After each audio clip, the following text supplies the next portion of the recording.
When I was 39 years old, in addition to facing the daunting prospect of turning 40, I also received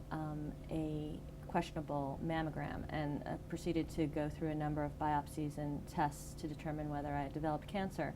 And as a result of those ongoing tests, I had suffered from insomnia as I worried about the outcome. And so rather than staring at the walls and just thinking about, what may be or what may not be, something I had no control over, I decided to take the time to sit back and sit at my computer and write about what I had accomplished over the past then 9.5 years as a working mother. I wanted to do it for myself, but I also wanted to do it for my daughters in case things didn't turn out okay, so they could see what I had done during this time and to provide a record for them of why I had walked out the door every morning. There is no working mother out there who will tell you that being a working mother and trying to negotiate between the realms of the professional world and the home front is easy. But my message to women is that having a full life, having a number of experiences to draw from, is really a very helpful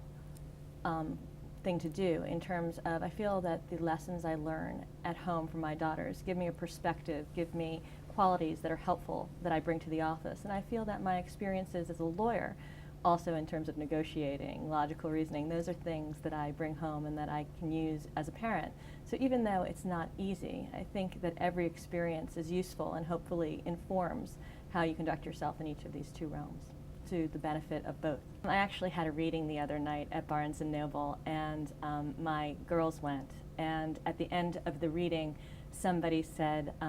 I said, "Are there any questions?" And my oldest daughter was the first one to raise her hand and asked, "What do you like the best about being a lawyer, Mom?" And was very interested in my answer and really took so much joy and pride in terms of what I've accomplished both as a lawyer, as an author, and as her mother. And at that moment, as I was answering her question, my first response was, well, it gets me out of the house. But my second response was explaining to her how I feel that this, in what I do, being a public defender, helping people who don't have access to really good quality representation, is something that's really meaningful to me and a way that I feel I contribute to society. And at that moment, sitting there in a room packed full of people, answering my oldest daughter's question and seeing the pride in her face, that was about as good as it gets.